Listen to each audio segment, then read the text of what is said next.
Hi, my name's Sheehan, and today I'd like to talk about the 1950 film Sunset Boulevard, directed by Billy Wilder and starring William Holden, Gloria Swanson and Erich von Stroheim.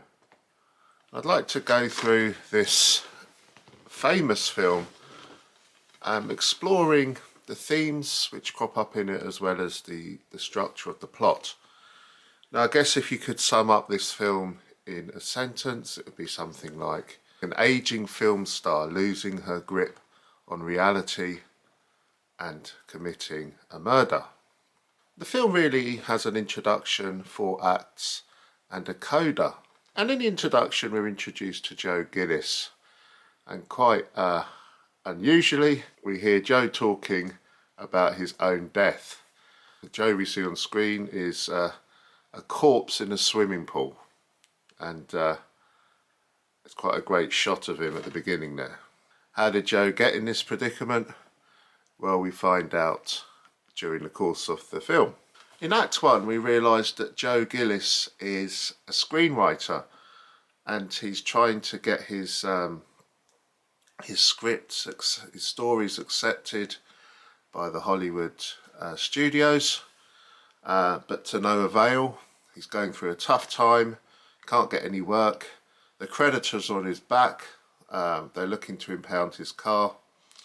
So Joe eventually manages to give his creditors the slip. He drives off and he has a blowout, and he's forced to pull into this seemingly deserted garage next to this vast, sprawling, worse for wear looking Hollywood mansion.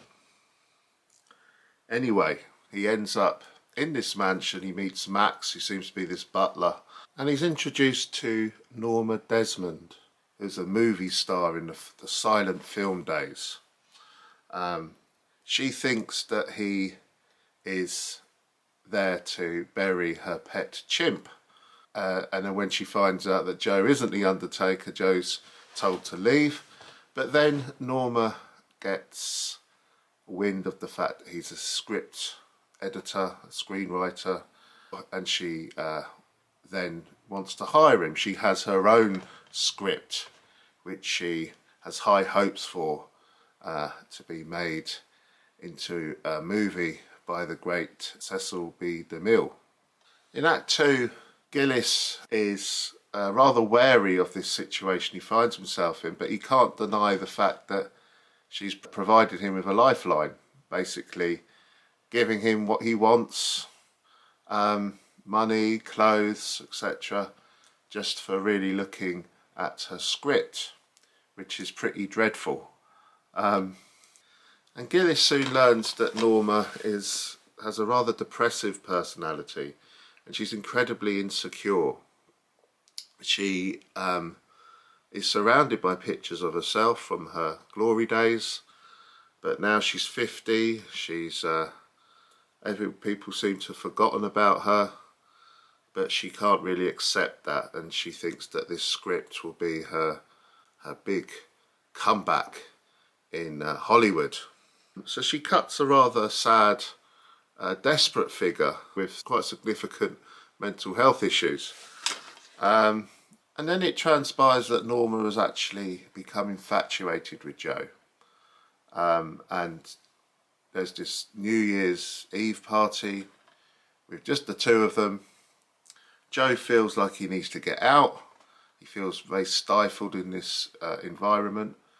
He goes to another party where he bumps into Betty Schaefer, who is another screenwriter whom he actually met at the beginning of the film briefly, and they seem to have this connection.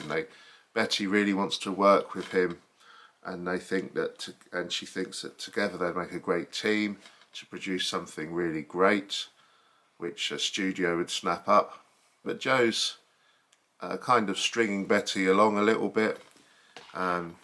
He knows that he's kind of quite secure where he is financially. But then he receives a phone call from Max, at this party, and it turns out that Norma has attempted suicide. After this, Joe and Norma become a romantic item.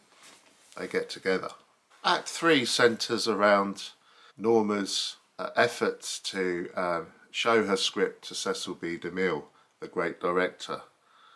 They go over to the studio in her beautiful old car, and in this great part of the film, Cecil B. DeMille is directing his own film, and he's kind of he knows that her script's really bad. You know, there's no way he'd accept that for a film, but he kind of also feels sorry for Norma, and he doesn't want to hurt her feelings.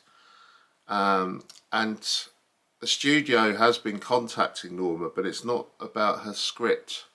It turns out that they're more interested in a car she owns, which they want to hire for a movie. But Norma doesn't know this at the moment. Whilst at Paramount Studios, Joe meets with Betty, another chance meeting with Betty, and they agree to start to work together. Act 4 details Norma's mental disintegration. She starts getting all these beauty treatments. She starts trying to lose weight for her comeback, and she's steadily losing grip on reality. She becomes very jealous and suspicious of Joe, who keeps going out at night to meet up with Betty to write this script. And it's here that Joe finds out that Max, who's the butler, was actually Norma's first husband, and he was a director who discovered Norma and made films with her and made her the star she was. And he is completely devoted to her, and he just wants to protect her from any hurt. He writes her fan letters, which he thinks are from the public. Now Norma finds Joe and Betty's script here at the house, and then Joe kind of has enough of all this. He invites Betty over to the mansion, and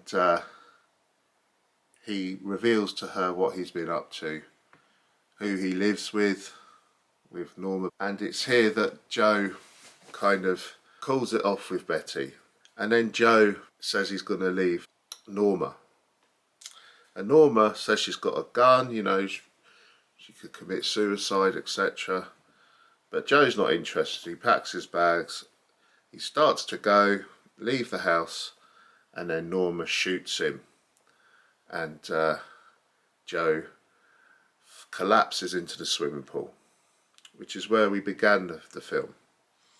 And in a coda, Joe's body is taken out of the swimming pool.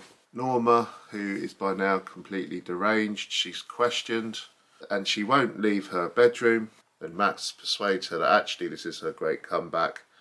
The cameras of the journalists, etc., are at the bottom of her stairs, and she makes this wonderful descent down the stairs, thinking that she's making a film.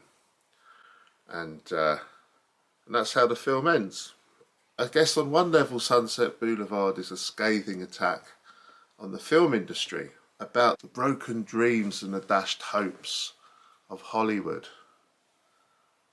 about the industry that preys on people's insecurities and exploits people to within an inch of their life, about the arduous process of going around showing your stories and being rejected left, right and centre.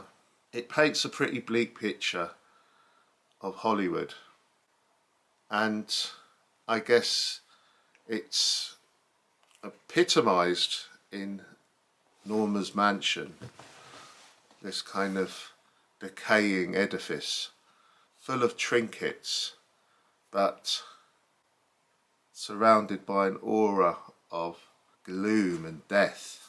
And I guess the house also represents Norma's state of mind. She's a very fragile, wounded character incredibly talented. There's this one scene where Gloria Swanson is such an amazing performance. I mean, she does this Charlie Chaplin routine, which is absolutely brilliant. But she's also on the verge of collapse all the way through. She can't relax. She's on edge. And she's desperate. She craves for attention. She craves for fame. But she's not an unlikable character. You kind of feel for her in a way. So the house kind of represents her crumbling and disintegrating psyche as well. So the film deals a lot about fame and the devastation felt by people when they don't get the attention they feel they deserve. A lot about ego and self-obsession, I guess, as well, epitomised by Norma. So she's a fascinating character, and Gloria Swanson just plays her so brilliantly. You know, she's got this kind of arch look about her all the way through, these mannerisms, this highly theatrical way of speaking. Yeah, it's just a fantastic performance. And William Holden's great, of course, as Joe. You know, a real counterbalance to the temperament of Norma. And there's a lot of Hollywood in-jokes as well in the movie, of course. Cecil B. DeMille being, the director in the film as such, the one that she wants to get his attention. And that scene in the studios, you know, where Norma suddenly, where she has this kind of magnetism, the lights on her and people just flock to her, people just drawn to her. It's just like a reminder of how she became so famous and beloved by her audiences in the first place, I guess. And it's a really great moment. And when she flicks the microphone away, because her fame was built based on the silent era, and she sees this microphone and she kind of just, you know, looks at it with utter disdain and flicks it away. It's a really great moment. So yeah, Sunset Boulevard, a brilliant film, worth close attention and very engaging. But I guess the performance by Gloria Swanson as Norma, she just keeps you kind of glued to the screen all the way through. Just such a powerful and fantastic performance. There's just a brief slideshow after this explaining the plot, structure, and with the themes as well. Thanks for watching. Bye.